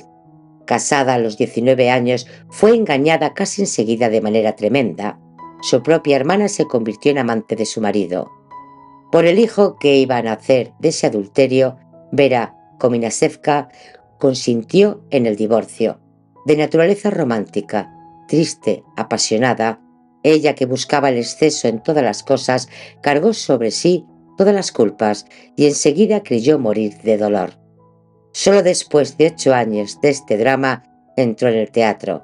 Tenía 29 años, edad en la que las actrices rusas ya habían llegado a la mitad de su carrera. Después de haber representado en escenarios de provincias, fue admitida en el Teatro Alexandra, en San Petersburgo. Era tímida, sensible. Los teatros imperiales estaban dirigidos de manera fría e impersonal. Por otra parte, el repertorio, la mise en escena, el juego de los actores, todo era viejo o muerto. Vera fue recibida con desconfianza por los actores y el público. Apenas actuó 2 meses. Solo conoció un éxito en una pieza de Ostrovsky y le propusieron el papel de Nina en La gaviota de Chekhov. Leyó la primera pieza en una noche con profunda emoción y aceptó interpretarla, pero interiormente temblaba. Temía el fracaso. La gaviota era un drama de concepción particular, completamente nueva para la época. La mise en escena tenía que haber sido también nueva. Aquí no se necesitaban ni largos pasajes, ni ademanes ampulosos, ni gritos de pasión, sino silencios, mesura y un tono melancólico y tierno. Una pieza de este género no se contentaba con una primera actriz. Exigía un conjunto perfecto, una revolución en el arte teatral, que vendría solamente 2 años después con Stanislavski, Nemirovich, Francesco y el Teatro Artístico de Moscú. Sabemos que tuvo el más inmerecido de los fracasos. Vera Ferodovna había trabajado con toda su alma. La gaviota era un poco ella misma. Un buen actor se confunde siempre con el papel que interpreta. Aquí había algo más, una verdadera comunión de almas.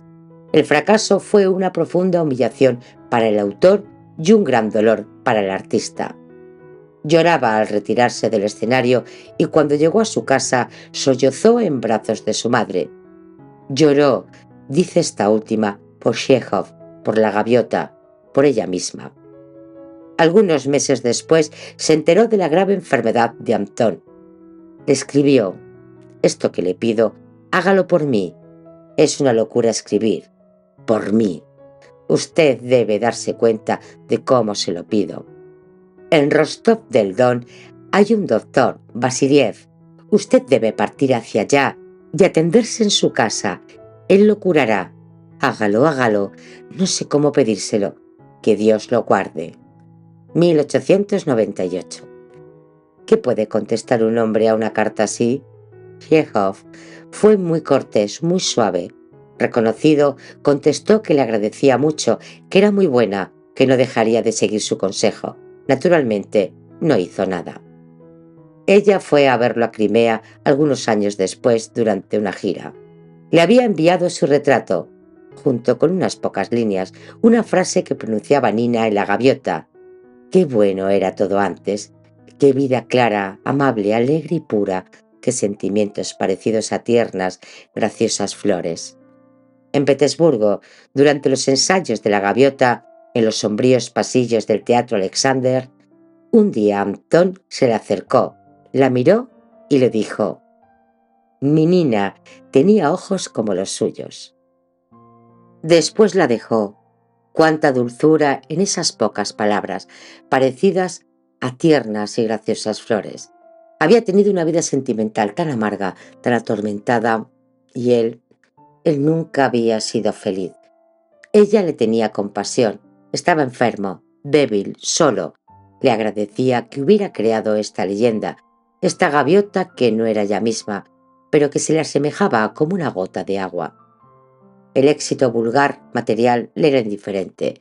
Quería hacer vivir eternamente una imagen que a su parecer también le pertenecía un poco.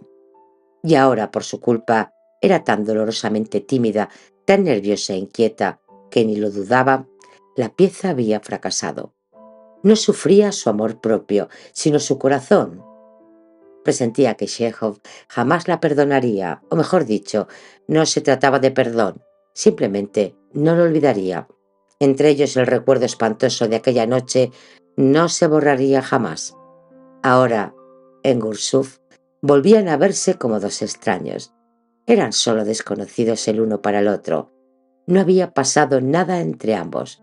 Sin embargo, la mujercita de ojos grandes, tan sencillamente vestida, y el hombre envejecido, de rostro fatigado, con su pequeña y descolorida barba y sus lentes de maestro de escuela, el escritor famoso, la actriz adorada por el país entero, caminaban suavemente a orillas del mar en una playa de Crimea. Él tenía que partir al día siguiente. Ella le dijo: «No, no se vaya». Él pidió: «Recíteme algo». Atardecía. La escuchó largo rato. El temporal soplaba.